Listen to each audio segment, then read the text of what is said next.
Hey, Omni Dogs and Omni Kittens. It's Omni Dog here talking to you more DC Rebirth.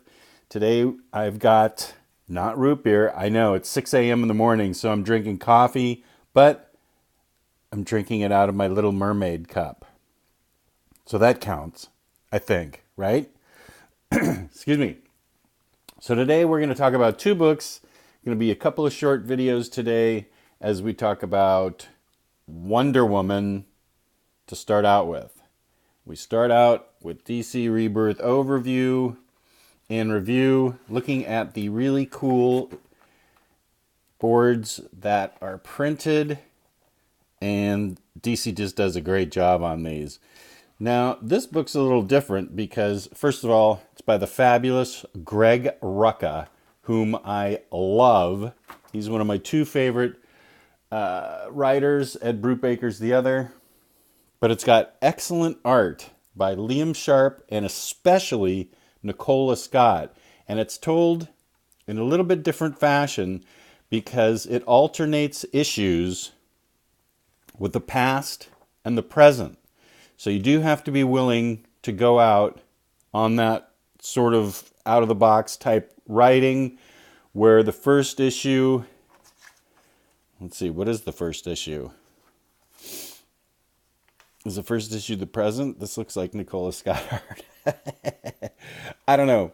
The first issue is the present because she's confused. Somebody's been lying to her. She doesn't understand what she doesn't understand what's been told to her. Actually, this looks like Liam Sharp's stuff. So she doesn't understand what's been told her. She feels like she's been lied to, and she goes in search of what's going on in her life to make sense. And then it alternates with, okay, that was the first issue. Every issue, every Rebirth Deluxe contains the Rebirth first issue of everything. So that was just the first issue that we leafed through right here, right there. And then the full Wonder Woman run starts here. And as you can see, it's pretty, if I can get it so that I don't have, there we go. So you can see the artwork is pretty lush. And so this is called The Lies, and by Liam Sharp's art, Greg Rucka writing, and it's about how she goes in search of the truth. And there's nobody around she can lasso for the truth because she feels like she's been lied to for the whole time. Something's going on, and she needs to figure it out.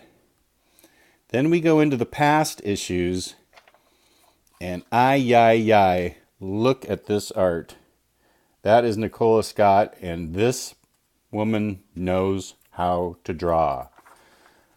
It is a delight to see this artwork. It is an absolute delight to read this book. Liam Sharp, nothing against him. His art is great too. But Nicola Scott, she has my heart. I wish she had drawn the whole thing. I wish she drew everything in DC history. She's just great. So this deals... Let's see. This deals with the past. Nicola Scott draws the past, and Liam Sharp draws the present. And so you go back and forth between the past and the present, alternating issues, which is not that difficult. I mean, you guys are all smart people. You can figure it out. And here we have the return of the Cheetah, which is cool. There's some more Nicola Scott. It goes without saying that it's great, but I'll say it anyway. Greg Rucka writes the heck out of Wonder Woman. And there's lots of great scenes, lots of great art. This gets 5 out of 5 root beers. In my opinion, you can jump straight into this. I think you can read this from the very beginning and not worry about it as far as what's gone on in the past. I mean, it helps to know that Wonder Woman was wore in New 52. She actually wore Ares' helmet. It helps to know that. But if you want to, just Wikipedia New 52 Wonder Woman, and that'll get you right in shape for what this book is. So I wouldn't worry about it too much. I would just go ahead and I'd just go ahead and read it cold, Wikipedia a little bit of New 52 Wonder Woman, and you'll be aces.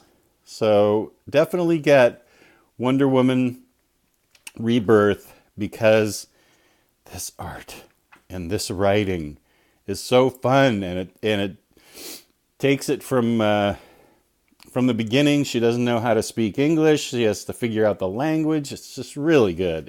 I just dug it a lot. So, my opinion, Wonder Woman, 5 out of 5 cups of coffee this morning. But usually root beer. That too. So, the other book we're going to talk about is Flash. Joshua Williamson does a very good job writing this. And let's see if we can uncover this and see what the cool part of the cover is.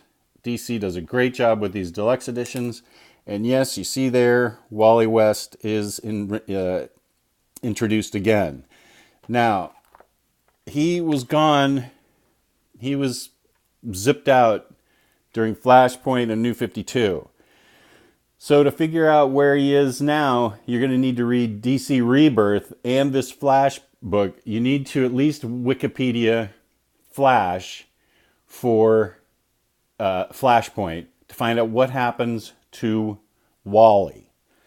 In this book, Wally comes back. Actually, in DC Rebirth, let's see. This is the first issue.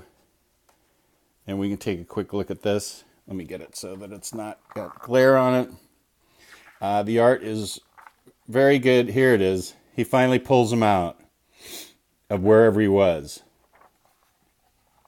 Flash and Batman are the two characters that got affected the most by DC Rebirth. So they're the ones you want to talk. They're the ones you want to concentrate on as far as Wikipediaing them, doing your homework, doing your research. You need to know about Flash and Batman before you go any further. Now, the story is really good because something happens, and in the book, tons of people end up with super speed. And the Flash ends up with a bit of a nemesis. He ends up with a partner that had a cop with super speed. A bunch of people end up with super speed. There's a couple of Wally Wests in this book.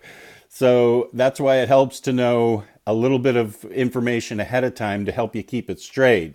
But it's not really that difficult. You can jump right in, and it's not hard at all to figure out what's going on with the Wally Wests and the Speed Force.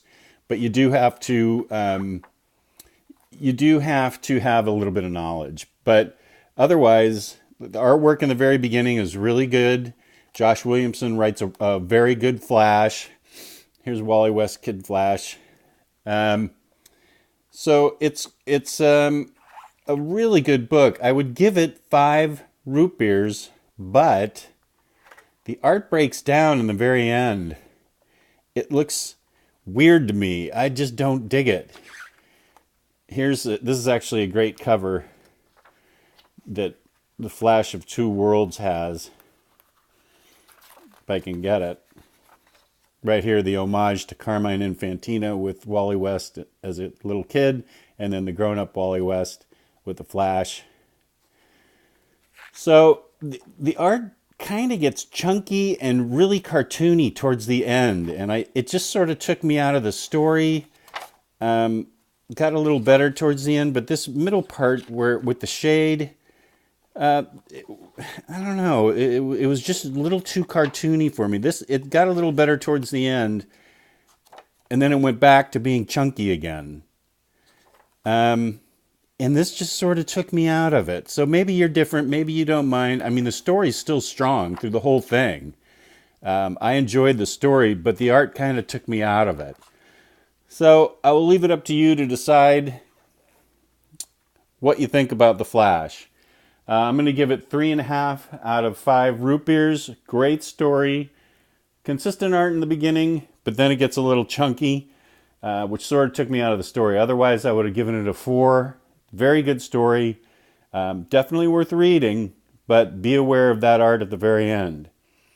So that's OmniDog's review. Here I am, dudes. Thanks for watching. If you have any questions or comments, please leave them. And I will be talking at you later. Like, subscribe, do everything you'd like to do. Talk to you later.